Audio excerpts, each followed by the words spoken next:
We're still very, very much in a seller's market, but instead of getting 20 offers on every home, we're only seeing 10 offers on every home. Hello and welcome to a new update regarding the Seville neighborhood housing market.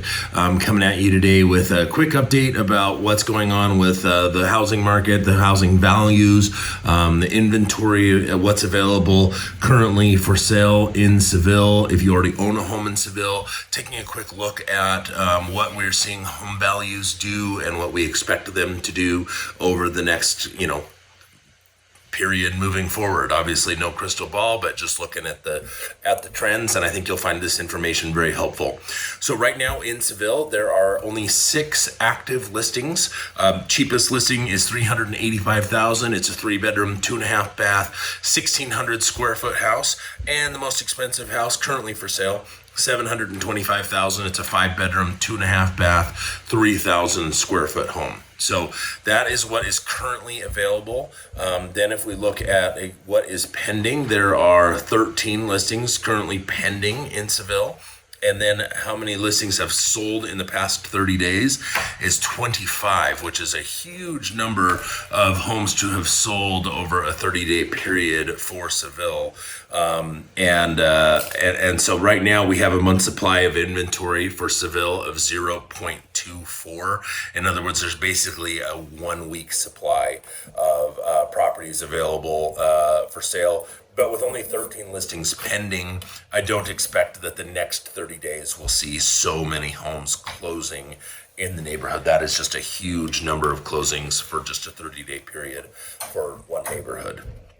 But the interesting thing is of the closed listings, the cheapest home on Pinot Noir, 3-bedroom, 2-bath, 1,284 square feet, went for $395,000. The most expensive home in the neighborhood went for $2.5 million, 5-bedroom, 7-bathroom, 7,000 square feet on almost an acre. And so the interesting thing is, I like to look at this report here. It's a statistical analysis. I realize it's not very easy to read, but I do want to pull out a couple of really interesting numbers for you. The first of which is the average sales price of $661,360. So over the past 30 days, that's been our average sales price. The average sold to list price ratio was 1.04, meaning that homes are getting 4% above the asking price on average, and the average price per foot was $239.26. Of course, some homes are going to go for higher than that average, and some are going to go for lower. This just gives you kind of a rough idea of what you might expect to see if you had an average home.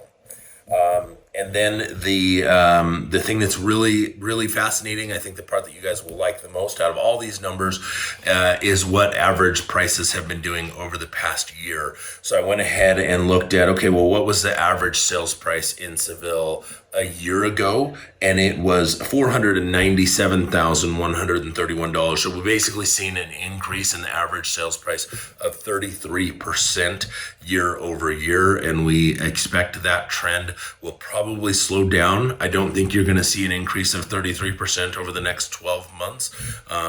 We're starting to reach, a point where affordability is becoming a bigger and bigger factor. The good news is rates are remaining low, right around and slightly under 3% on average. And so that's helping with affordability.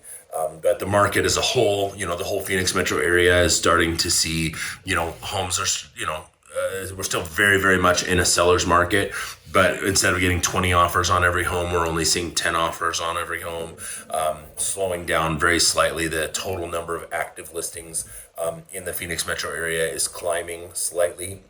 I have another show on this called Merrill's Monday Morning Market Madness that we can send you if you'd like to get a better idea of what the market is doing as a whole.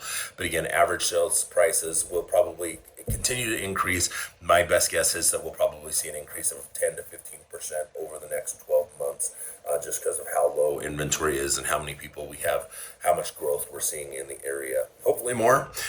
But anyway, I thought you would find this information helpful. If you have any questions, please let me know. If you would like to know specifically what the value of your home is, I would be more than happy to put together a custom valuation for you. And it will be a lot more accurate than what you might be getting from Zillow or any of these other automated sites. Those are mostly coming in low right now because of their algorithm, whatever it is, isn't calculating the heat, the temperature of the market.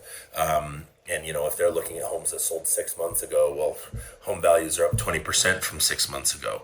And so the algorithm on those automated valuations is off a little bit right now because of how hot the market is. So I'd be more than happy to give you a better picture of what a buyer would be willing to pay for your home in this market. One final thought to close with, one thing that we're starting to see, depending on when you bought your home in Seville, there is a limit. If it's your primary residence, there is a limit in how much you can have as a gain on your primary residence. If you're a single individual, it's $250,000. If you are married, it's $500,000. And so if you had a gain on your house that's greater than that, there's a possibility that a portion of the sale of your home would be subject to a capital gains tax. So we are starting to see some people think, just from a tax standpoint, strategically, it might make sense to sell and purchase a new home so that you can start that capital gains timer over. There's a lot of moving parts to that. I'm not an accountant. I don't want to give tax advice. But I do think it's something that we're seeing a lot of people start to consider, because the value of the home is up so much. So I can give you a better idea of how that is calculated, and we can have a better conversation of whether you're on the cusp of surpassing that gain limit or not. So anyway, that is it. I hope you guys have a great day. Thanks.